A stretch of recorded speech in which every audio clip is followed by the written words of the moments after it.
Wow. Some of the stuff we get to deep dive into is fascinating, but um, this one, I gotta say, this one is really something else. A grand jury in Alabama recommending that an entire police department gets abolished. That's a that's a pretty big deal. Yeah, it definitely makes you think, huh? It does. All this stuff we've got, court documents, news articles, and it all builds up this whole picture of a police department. This one is Hanceville, Alabama, that's just gone completely off the rails. And the grand jury basically just straight up called it a culture of corruption, Well, even went as far as saying it's a criminal enterprise. yeah. So we're not talking about like just one or two bad cops here. It's looking like the whole department was rotten. 5 officers, including the police chief, are facing a ton of charges. Yeah, that's right. A whole bunch of different charges, too. Mishandling evidence, drug-related crimes. There's even one officer, Cody Kelso, who's accused of giving out hydrocodone and steroids. It just makes you wonder what in the world was going on over there. Yeah, let's break down these charges a little bit because, I mean, some of this stuff is just wild. First, we've got the mishandling of evidence. What does that even mean exactly? Like, how does that affect, an investigation? Well, mishandling evidence, it can be a lot of things. Could be something like storing it wrong to like totally destroying it or messing with it on purpose. And this is a really big deal because it throws the whole justice system out of whack. How can you get a conviction or even just build a case at all if you can't trust the evidence? Yeah, and I bet it really makes people lose trust in the system too, right? Like, if you can't even be sure they're handling evidence the right way, it makes you question everything. Oh, absolutely. For the justice system to work, the evidence has got to be rock solid. If there's even a little doubt about how they handled it, it just throws the whole investigation and maybe even past ones right out the window. Right. Think about it. If you were a victim or even someone accused of something, wouldn't you want to know for sure, 100%, that the evidence was treated carefully and professionally? That makes sense. Okay, so let's talk about the drug charges, specifically the accusations against this Officer Kelso, the hydrocodone and steroids thing. That one really threw me for a loop. Are we talking like performance-enhancing drugs here? What's going on with that? Yeah, that's a good question. Was he just using them himself? Was he giving them out to other people in the department? It's hard to say without knowing more, but either way, it shows he really doesn't care about the law, even though he's supposed to be upholding it. And it's kind of messed up that these drug charges, they don't even seem to be connected to the evidence room issues. Yeah. It makes it seem like the problem goes way deeper, like there's a whole culture of just letting illegal stuff slide, maybe even encouraging it. That's what's so worrying here. It's not just a couple of isolated incidents. It looks like a pattern, like this misconduct is happening all over. And when the grand jury used that term criminal enterprise, I think that really says it all. It paints a pretty grim picture, that's for sure. Okay, let's focus on the evidence room for a minute because that seems to be the center of all this chaos. The reports we've got, they describe some serious neglect. They talk about unfettered access, a hole in the wall, even a broomstick propping the door open. It sounds more like a scene out of a bad movie than a real police department. It's almost hard to believe, right? But the thing is, taking care of evidence properly, that's not some little unimportant detail. It's like the foundation of any good investigation. Every single piece of evidence, it's got to be tracked perfectly and kept safe to make sure it holds up in court and that everyone gets a fair trial. So we're not talking about like being a little messy with paperwork. This kind of negligence has some real-world consequences. Yeah. And speaking of consequences, that brings us to a really sad part of this story. The dispatcher who died back in 2024, suspected overdose. Yeah. And the reports say he was able to get into that unsecured evidence room on his last day. Now, we don't want to jump to any conclusions, but it definitely raises some questions about whether the department was doing enough to keep their employees safe. It's chilling when you hear that detail about the dispatcher being in the evidence room.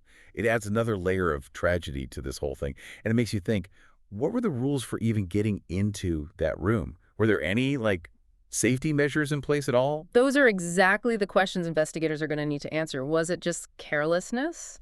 Or was there something more going on? Did any of the officers who are being charged know the dispatcher was going into that room? Did they help him get in there? It really makes you wonder how much oversight there even was in that department, Like, did anyone even care? It's like this whole evidence room situation was just waiting to blow up. And it's not even just about access to drugs. It's about the possibility of people messing with evidence, stealing things, all sorts of bad stuff. The trust is just completely broken, both inside the department and in the whole community. Just imagine living in Hanceville. You trust these police to keep you safe, to enforce the law, and then this happens. It's got to be a lot to take in. So what was the reaction from people in the town? Were they completely shocked, or had they already started to suspect something was off? It's interesting. We've actually seen a mix of reactions from people in Hanceville. Some folks, like this longtime resident, Mike Calvert, they were totally shocked. Like, they couldn't believe it. They said they never would have thought something like this could happen in their town. And I bet for some people, it must be like their worst fears coming true, Yeah. like the people they trusted to protect them. It turns out they were the problem all along. But you said the reactions were mixed, right? Yeah. What about the people who weren't surprised? Yeah, there were definitely some folks like Amanda Hale who weren't that surprised at all. They said there'd been rumors and suspicions about corruption in the police department going around for a while. Huh. That's really interesting. It makes you wonder what those rumors were about and why no one did anything sooner. Was there like a code of silence? Were people afraid to speak up against the police? It's definitely possible. Small towns can be really close-knit, and sometimes that makes it hard for people to come forward with stuff like that, especially when it involves the police. So here we are with this incredibly complicated mess, a police department that's apparently full of corruption, a community that's trying to figure out how to feel about all this, and this crazy recommendation from the grand jury to just get rid of the entire force. Yeah. What happens now? Who steps in and takes over? Well, it's all up to the city council now. They have to decide what to do about the grand jury's recommendation. And the mayor, Jimmy Sawyer, he's come out and said that he knows the city's reputation has been hurt, and he's promising to take action fast. Okay, now this is where it gets interesting. Because getting rid of a whole police department isn't like flipping a switch. There are a lot of questions about how they're going to keep people safe without any police around. Exactly. Will they get the county sheriff's department to take over? Will they try to start a whole new police force? And how are they going to build back the trust that's been totally shattered in the community? It's a huge task. And they've got some tough decisions to make, some hard conversations to have, and a lot of soul-searching to do. This whole thing is far from over, and we'll be digging deeper into what might happen next for Hanceville in the next part of this deep dive. And until then, we want you to think about what this case means for your own community. How can we make sure our police departments are held accountable? And how can we build that trust and transparency between the police and the people they're supposed to be serving? We've been talking about this crazy case in Hanceville with the grand jury wanting to get rid of the whole police department. And it's a small town, yeah. But it feels like this whole thing is touching on some much bigger issues, right? Like stuff that's going on all over the country. Oh, yeah, for sure. What's happening in Hanceville, it's like a little snapshot of this huge conversation we're having about police reform and holding them accountable. It makes us ask some hard questions, like how do we even make sure the police are really there to protect people? Because getting rid of a whole police department, that's a radical idea, right? Mhm. But when you see all this corruption, all the trust that's broken, it makes you wonder, like, maybe sometimes you got to start over completely to fix things. Yeah, it's a drastic move, no doubt. But it shows how deep the problems are in a lot of police departments. This whole culture of corruption, that's what the grand jury called it. What does that even mean? How does it go from a few bad cops to the whole system being messed up? That's what I find so interesting about this. And kind of scary, too, to be honest. It's like, how do you even start to fix something that's broken so badly? One of the biggest things we need to look at is the culture of policing itself. Hanceville is a perfect example of what happens when that culture goes toxic. Instead of upholding the law, they become the law, like they're above it. That's such an important point because we always hear about a few bad apples, right? But this case is showing us that sometimes it's not just the apples, it's the whole barrel that's rotten. So what do you think causes this kind of toxic culture in police departments? A lot of it comes down to the blue wall of silence. That's like this unspoken rule where cops don't report each other for bad behavior. It creates this environment where it's not just tolerated, it's almost like they're protecting each other. And I bet that makes it super hard for cops who do want to do the right thing. They must feel trapped.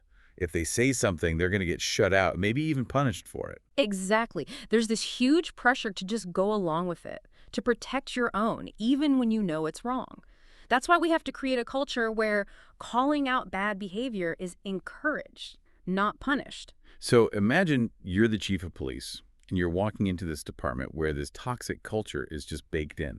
Like, how do you even start to change that? It seems impossible. It's definitely not easy. You need strong leadership, you got to be transparent, and you have to be willing to make some hard choices.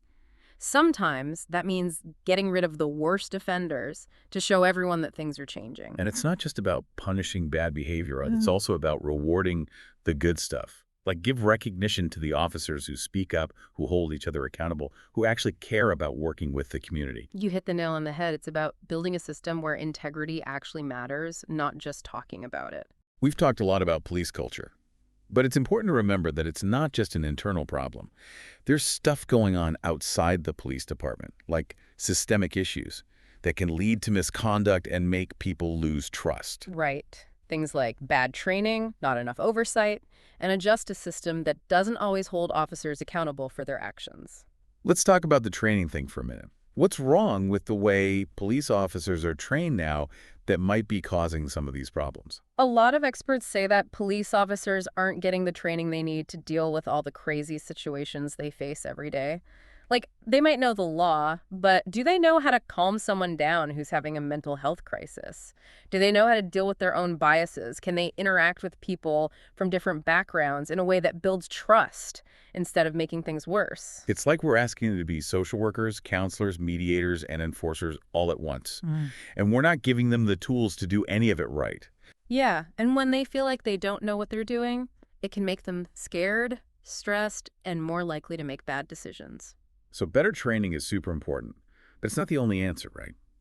We also need people keeping an eye on the police departments to make sure they're doing things the right way. Absolutely, and that's where it gets even trickier. Who's going to do the oversight? Is it the Internal Affairs Department, who might be too close to the problem to see it clearly? Or an independent board of civilians, who the police department might see as outsiders meddling in their business? It's tough, right? You want to make sure they're being held accountable, but you don't want to stop them from being able to do their jobs.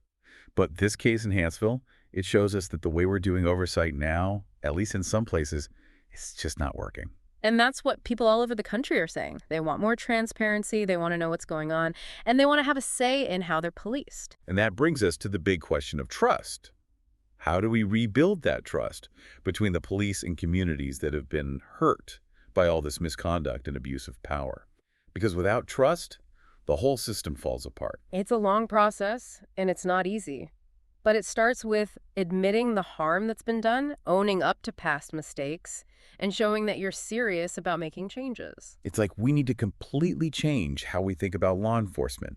It's not just about catching bad guys. It's about building relationships with the community, figuring out why crime happens in the first place, and getting everyone involved in keeping things safe. Exactly. It's about moving away from this us versus them thing and towards something called community policing. That's where the police actually work with the people who live there to make things safer and more fair for everyone. And it's not just about feeling good, right? Yeah. Studies show that community policing actually works. It can reduce crime and make people happier with the police. Right. It's about realizing that cops can't do it all by themselves. They need help from the people they're trying to protect. And people need to feel like they're being listened to, respected, and protected by the people who are supposed to uphold the law. So we've talked about the problems, the need for change, the importance of trust, but there's still one big thing we haven't really talked about. Yeah. What about Hanceville? What happens to a town when they literally get rid of the police? That's what we're going to talk about in the last part of our deep dive. We'll look at what might happen, what other options there are besides traditional policing, and what this whole thing tells us about the future of law enforcement in America. Welcome back to our deep dive. We've been digging into this whole situation in Hanceville, Alabama, where a grand jury actually recommended abolishing the entire police department. It all comes down to this widespread corruption, and it's just crazy to think about. Now we got to ask, what happens next? A town with no cops. Is that even possible? It's a pretty bold move, that's for sure. And it raises a ton of questions. Like, at first, it just sounds like things are going to get totally out of control. But we should really think about what might happen, the good and the bad, before we jump to conclusions. Okay, so let's try to see things from the other side. What could be some of the bad things about getting rid of a police department? I'm guessing most people would worry about safety, right? Yeah, that's the first thing that comes to mind. Okay. Without police out there, will crime just go through the roof? It's a totally valid concern, and the city council in Hanceville, they're going to have to figure out a good solution. But wouldn't they just be repeating the same mistakes if they rush to create a brand new police force? Mm. Especially with everything we've learned about the problems with the old one. That's the big risk. If they don't fix the root of the problem, the lack of accountability, the bad culture, all those systemic issues, then it doesn't matter if they get new people. It's like putting a tiny bandage on a huge wound. It's not going to work. So what else can they do besides having a traditional police department? What are some options for Hanceville as they rethink how they're going to handle safety in their town? One thing a lot of towns do in these situations is they team up with the county sheriff's department. It saves money, especially for smaller towns, and they get access to more resources and better training. So basically, sheriff's deputies would just take over the jobs that Hanceville police were doing. Yep, exactly. And it could help keep things stable while the city comes up with a long-term plan. But it's not perfect. What are some of the downsides? Well, deputies from the county, they might not know the town as well, you know? They might not understand the specific problems and needs of the people in Hanceville. And you also lose that personal touch, that feeling of trust that's so important for community policing. So it's like a trade-off. You get more resources, but you might lose that connection with the people in the town.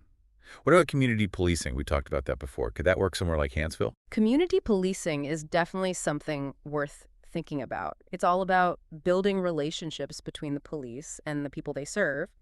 It's about working together, solving problems, and being proactive. I can see how that could help rebuild trust, especially after what Hanceville has gone through. But is it realistic to think they can completely change the way their police operate? It's a big change, for sure. It means changing how everyone thinks, not just the cops, but the people in the town, too. It's about moving away from that us versus them feeling and working together to keep everyone safe. So it's not just about cops showing up when something bad happens. Yep. It's about preventing those bad things from happening in the first place. Exactly. It often means working with community groups, social workers, mental health experts, understanding that not every problem needs a cop to show up.